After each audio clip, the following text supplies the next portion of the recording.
السلام علیکم ویورز، میں ہوں شاکر سولنگی۔ ویورز، جس آرٹیکل کے تحت میاں نواز شریف نااہل ہوئے ہیں اسی آرٹیکل میں یعنی 62 میں ترمیم کے لیے بل سینٹ میں پیش کیا گیا ہے۔ یہ بہت بڑی خبر ہے کہ صادق اور امین جو آرٹیکل 62 کے تحت 62(1)(f) کے تحت صادق اور امین ہونا ضروری ہے منتخب نمائندوں کے لیے، اب اس آرٹیکل میں ترمیم کے لیے درخواست دی گئی ہے، بل پیش کیا گیا ہے سینٹ میں، اور وہ قائمہ کمیٹی کو متعلقہ قائمہ کمیٹی کو چلا گیا ہے۔ اب قائمہ کمیٹی اس پہ ڈیبیٹ کرے گی کہ صادق اور امین ہونا ضروری ہے یا نہیں ہے۔ یعنی یہ بل اگر منظور ہو گیا تو پھر منتخب نمائندوں کے لیے صادق اور امین ہونا ضروری نہیں ہے۔ پلوہ شاہ خان ہے پیپلز پارٹی کی سینیٹر، انہوں نے یہ بل پیش کیا ہے، اور اس پہ کیونکہ یہ منڈے جو ہے پرائیویٹ ممبر ڈے ہوتا ہے سینٹ میں، اور یہ نجی بل ہوتے ہیں سمجھیں ممبران کے، یہ سرکار کا بل نہیں ہے۔ سرکار آگے چل کر اس کو اڈاپٹ بھی کر سکتی ہے، پیپلز پارٹی بھی اڈاپٹ کر سکتی ہے، آن بھی کر سکتی ہے اس بل کو، لیکن ابھی تک یہ ذاتی بل ہے پلوہ شاہ خان کا، سینیٹر پلوہ شاہ خان کا، لیکن اس پہ کارروائی ہو گئی ہے، یعنی پیش ہو گیا سینٹ ایوان میں، اور پیش ہونے کے بعد اس کو بھیج دیا گیا ہے متعلقہ قائمہ کمیٹی کو، تاکہ قائمہ کمیٹی میں ڈیبیٹ چلے۔ تمام جماعتوں کی جو پارلیمنٹ میں موجود ہیں ان کے نمائندے وہاں پر موجود ہوتے ہیں، وہ ڈیبیٹ کریں گے۔ اس میں مسترد بھی ہو سکتا ہے بل کمیٹی میں، پاس بھی ہو سکتا ہے، پاس ہو گیا تو سینٹ میں پیش ہو جائے گا پھر دوبارہ منظوری کے لیے، اور سینٹ نے اگر منظور کر لیا تو پھر قومی اسمبلی میں چلا جائے گا، قومی اسمبلی سے بھی منظور ہو گیا تو صدر مملکت کو چلا جائے گا، اور دستخط کریں گے صدر مملکت تو پھر یہ بل بن جائے گا، یعنی یہ قانون بن جائے گا۔ اب اس کے بعد پھر صادق اور امین ہونا ضروری نہیں ہوگا۔ پلوہ شاہ خان نے جو موقف اپنایا ہے، جو دلیل دی ہے، اس میں لاجک جو دیا ہے کہ آرٹیکل 62(1)(f) سے صادق اور امین کی عبارت نکالی جائے، اور اس کی جگہ پر جو ہے دو الفاظ اور نئے انہوں نے متعارف کرائے ہیں کہ صادق اور امین کی جگہ پر راست گو اور وفا شعار، یہ الفاظ استعمال کیے جائیں۔ اب راست گو کیا ہوتا ہے، اس کی ہزار معنی نکل سکتی ہیں، وفا شعار کیا ہوتا ہے، اس کی بھی ہزار معنی نکل سکتی ہے، لیکن یہ ایسے الفاظ ہیں جو عام ہماری سوسائٹی میں مروج نہیں ہوتے، عام مروج نہیں ہے۔ یہ الفاظ راست گو بہت کم استعمال ہوتا ہے، یا وفا شعار یہ بھی کم استعمال ہوتا ہے۔ صادق اور امین تو ایک عام لفظ ہے، وہ صادق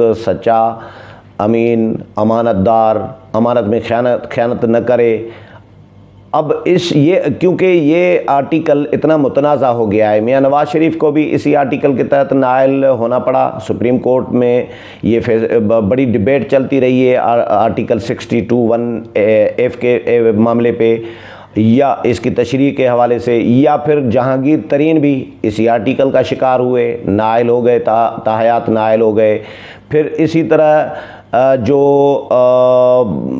فیصل واڈا ہیں وہ بھی صادق اور امین نہیں تھے، یعنی انہوں نے بھی غلط بیانی کی تھی الیکشن کمیشن میں، تو ان کو بھی نااہل ہونا پڑا۔ بہت سارے متعدد جو ارکان اسمبلی ہیں، ارکان پارلیمنٹ ہیں، اس آرٹیکل کا شکار ہوئے ہیں، جس کی وجہ سے اس آرٹیکل پہ بڑی ڈیٹیل ڈسکشن چلی ہے، بحث چلی ہے عدالتوں میں۔ تشریح کے معاملے پہ اس آرٹیکل کی تشریح کیا ہونی چاہیے، یا ظاہر آئین کی تشریح جو ہے وہ عدالتوں نے کرنی ہوتی ہے۔ آئین یا قانون پارلیمنٹ پاس کرتی ہے، بناتی ہے، لیکن اس کی تشریح پھر عدالتیں کر رہی ہوتی ہیں۔ اب مجھے یہ بھی لاجک سمجھ میں نہیں آ رہا ہوتا، بھائی جو شخص جو چیز کوئی بنا رہا ہے تو اس کو اگر اس کی تشریح یا اس کو جو وضاحت یا وہی کر سکتا ہے نا، میرا خیال ہے، یہ میری رائے ہے اپنی، کہ عدالتوں کو یہ اختیار نہیں دینا چاہیے، یہ پارلیمنٹ کو ہی اختیار ہونا چاہیے، کیونکہ جو پارلیمنٹیرین قانون بناتے ہیں قانون بناتے وقت ان کا بیک گراؤنڈ کیا ہوتا ہے، ماحول کیا ہوتا ہے، کیوں وہ قانون بنا رہے ہوتے ہیں، وجوہات کیا ہوتی ہیں، وہ وہی جانتے ہیں۔ تو وضاحت بھی، تشریح بھی وہی اچھے طریقے سے کر سکتے ہیں۔ میرا یہ فرض کریں رضا ربانی ہے، 18ویں ترمیم کے ابا جان سمجھے جاتے ہیں۔ 18ویں ترمیم کے جتنے بھی آرٹیکلز 18ویں ترمیم میں شامل کیے گئے تھے، اب رضا ربانی خود قانون دان ہیں، بہت بڑے وکیل ہیں، اب وہ جو تشریح کریں گے، وہ سپریم کورٹ کے ججز تو چلیں، انہوں نے تو آرٹیکل پارلیمنٹ سے بن کے آ گیا، آئین بن کے آ گیا، قانون بن کے آ گیا، وہ تو اپنے وقت اور حالات کے مطابق تشریح کریں گے، لیکن ایکچولی تشریح تو وہ اصل تشریح تو رضا ربانی کر سکتے ہیں۔ میری یہ رائے ہے، یہ اختیار پارلیمنٹ کو ہونا چاہیے۔ بہرحال اس پہ بڑی ڈیبیٹ، آرٹیکل میں 62(1)(f) پہ آتا ہوں، اس پہ بڑی ڈیبیٹ چلتی رہی ہے تشریح کے معاملے پہ۔ اب متنازع اتنا ہو گیا ہے کہ اس آرٹیکل سے صادق اور امین لفظ نکالنے کے لیے بل پیش کر دیا گیا ہے سینیٹر پلوا شاہ خان کی جانب سے، اور اس میں بڑا لاجک، سب سے بڑا لاجک یہ دیا ہے پلوا شاہ خان نے کہ صادق اور امین جو ہیں وہ صرف نبی پاک صلی اللہ علیہ وسلم کی ذات مبارک ہیں، باقی کوئی صادق اور امین ان کے علاوہ کوئی نہیں ہو سکتا۔ یہ انہوں نے کہا ہے، صرف نبی پاک صادق اور امین ہو سکتے ہیں۔ صادق اور امین صحابہ کرام بھی ہیں، لیکن بہرحال ان کا لاجک یہ ہے کہ نبی پاک صلی اللہ علیہ وسلم جو ہیں وہ صادق اور امین ہیں، باقی جو موجودہ دور کے جو لوگ ہیں یہ صادق اور امین نہیں ہو سکتے، اسی لیے صادق اور امین کی عبارت نکالی جائے، اس کی جگہ پہ راست گو اور وفا شعار کے الفاظ شامل کیے جائیں۔ یہ بل چلا گیا ہے۔ اچھا، میں آپ کو تھوڑا سا اس آرٹیکل 62(1)(f) کا 62 کے حوالے سے جو مختلف شقیں ہیں وہ بھی آپ کے ساتھ شیئر کر دیتا ہوں کہ اس میں کون کون سی شقیں ہیں، اور کیا ہماری جو پارلیمنٹ کے موجودہ جو ارکان ہیں یا ماضی میں جو رہے ہیں یا اسمبلیوں میں، سینٹ میں، قومی اسمبلی میں، یہ کتنے اس آرٹیکل پہ پورے اترتے ہیں؟ کیا میاں نواز شریف صرف صادق اور امین نہیں تھے، یا صرف جہانگیر ترین صادق اور امین نہیں تھے، یا فرض کریں فیصل واڈا یا کوئی اور، یہ صرف 2 4 5 یا 10 15 ارکان جن کو نائل یا جن کے خلاف یہ آرٹیکل استعمال ہوا ہے، کیا صرف وہی صادق اور امین نہیں تھے، باقی سارے کے سارے صادق اور امین ہیں؟ کیا عمران خان اس آرٹیکل پہ پورے اترتے ہیں جس کو وزیر اعظم بنا دیا گیا؟ عمران خان تو سارا دن جھوٹ بول رہے ہوتے ہیں، غلط بیانی کر رہے ہوتے ہیں، اور مکر بھی جاتے ہیں، یو ٹرن بھی لیتے ہیں، صبح کو ایک بات کر دیتے ہیں، شام کو کہتے ہیں کہ جی میں نے بات ہی نہیں کی، یا شام کو دوسری بات کر دیتے ہیں، اور پھر کہتے ہیں کہ یو ٹرن عظیم لوگ لیتے ہیں۔ یہ عمران خان کہہ چکے ہیں۔ تو کیا وہ صادق اور امین ہیں اس آرٹیکل پہ؟ آرٹیکل کی اور شقیں میں آپ کو شیئر کر دیتا ہوں۔ اس آرٹیکل میں جی یہ کہا گیا ہے کہ کوئی بھی ایسا شخص رکن پارلیمنٹ بن سکتا ہے، بننے کا اہل نہیں ہو سکتا جو پاکستان کا شہری نہ ہو، یعنی پاکستان کا شہری ہونا لازم ہے، وہی پارلیمنٹ کا رکن بن سکتا ہے۔ اور رکن پارلیمنٹ بننے کے لیے، یعنی قومی اسمبلی کا ممبر بننے کے لیے، صرف قومی اسمبلی کی بات ہو رہی ہے ابھی، سینٹ کے لیے الگ عمر کا تقاضا ہے، ریکوائرمنٹ ہے، اور قومی اسمبلی کے لیے الگ ہے۔ تو قومی اسمبلی کا رکن بننے کے لیے عمر کی حد جو ہے کم از کم بھی 25 سال ہونی چاہیے۔ 24 سال ہوگی، 24.5 سال، 25 سال بھی ہوگی تو وہ رکن نہیں بن سکتا جب تک 25 سال پوری نہیں ہوتی۔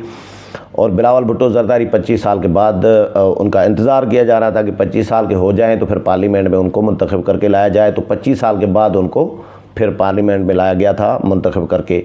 دوسرا یہ کہ اسی جو رکن ہیں ان کا بطور ووٹر کہیں نہ کہیں کسی نہ کسی انتخابی فہرست میں نام موجود ہو جو پاکستان کے کسی بھی حصے میں جنرل سیٹ یا غیر مسلم سیٹ کے لیے ہو۔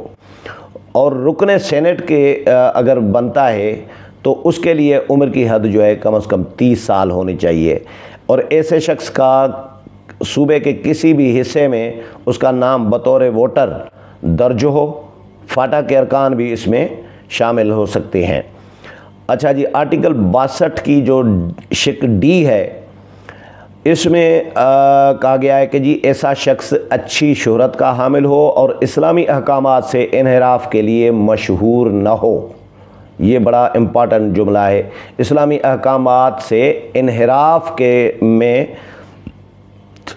کے لیے مشہور نہ ہو، شہرت نہ رکھتا ہو، ایسا شخص پارلیمنٹ کا رکن بن سکتا ہے۔ تو یہ ہمارے جو پارلیمنٹ کے ممبران ہیں، کیا یہ اسلامی احکامات پر پورے اترتے ہیں، عمل درآمد کرتے ہیں؟ یہ آپ خود اس پہ رائے دے سکتے ہیں، تجزیہ کر سکتے ہیں۔ میں اس پہ مزید کوئی رائے اپنی نہیں دینا مناسب سمجھ رہا۔ اچھا جی، ای شق ہے، اس میں کہا گیا ہے کہ جی ایسا شخص اسلامی تعلیمات کا خاطر خواہ علم رکھتا ہو۔ اب کتنی اسلام کی تعلیمات کا علم ہوتا ہے مجھے اندازہ نہیں، لیکن بنیادی جو ہماری اسلامی تعلیمات ہیں، حلال حرام کی، جائز ناجائز کی، یہ تو تقریباً ہماری سب کو علم ہوتا ہے۔ اچھا، اور اسلام کے منشور کردہ فرائض کا پابند ہو، نیز کبیرہ گناہ سے اجتناب کرتا ہو۔ یہ بھی بہت ضروری ہے رکن پارلیمنٹ کے لیے کہ کبیرہ گناہ سے بھی بچا رہے۔ اچھا جی، اس میں آگے کہتا ہے ایک شق ہے کہ جی پارلیمنٹ کا رکن بننے کا خواہش مند شخص سمجھدار ہو، پارسا ہو اور ایماندار ہو، اور کسی عدالت کا فیصلہ اس کے خلاف نہ آیا ہو۔ اب پارسا تو بہت بڑی ایک لیول ہے، بڑی کیٹیگری ہے۔ پارسا شاید کوئی نہیں ہو سکتا۔ پارسا سمجھے ایک بالکل ایک پوتر ٹائپ، تو پارسا کو کیسے ہو سکتا ہے کوئی؟ تو اس آرٹیکل میں سخت شرائط ضرور رکھی گئی ہیں، لیکن اس پہ پورا شاید ہی کوئی اتر سکتا ہے۔ باقی تو میرا نہیں خیال کہ عموماً کوئی پارلیمنٹ کے ممبران جو ہیں اس آرٹیکل کی کسی بھی شق پہ پورے اتر سکتے ہیں۔ ایماندار بھی ہو، پارسا بھی ہو، سمجھدار، چلو سمجھدار تو سیانے ہوتے ہیں سارے تبھی پارلیمنٹ میں پہنچتے ہیں، لیکن پارسا اور ایماندار یہ بہت بڑی کیٹیگریز ہیں۔ تو ایسے شخص نے پاکستان بننے کے بعد ملک کی سالمیت کے خلاف کوئی کام نہ کیا ہو اور نظریہ پاکستان کی کبھی مخالفت بھی نہ کی ہو۔ یہ شقیں ہیں اس آرٹیکل میں 62 میں۔ اور اب 62(1)(f) جو ہے کہ جس میں صرف یہ ہے کہ رکن پارلیمنٹ کے لیے ضروری ہے کہ وہ صادق اور امین ہو۔ تو پلوہ شاہ خان نے جو ترمیمی بل پیش کیا ہے سینٹ میں، اس میں یہ کہا گیا ہے کہ صادق اور امین کی عبارت جو ہے وہ نکال کر اس کی جگہ پر جو ہے ایک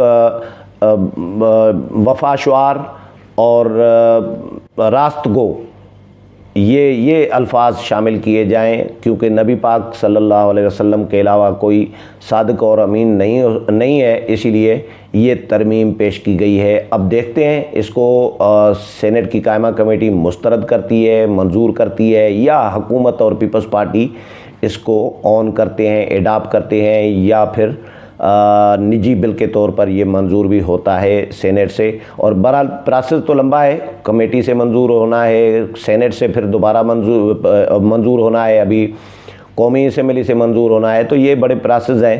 تو دیکھتے ہیں اس بل کا فیوچر، اس ترمیم کا فیوچر کیا بنتا ہے۔ باقی ارکان پارلیمنٹ اس پہ ایگری کرتے ہیں یا مخالفت کرتے ہیں۔ امید ہے پروگرام پسند آیا ہوگا، اگلے پروگرام میں پھر ملاقات ہوگی، تب تک اجازت چاہتا ہوں، اللہ حافظ۔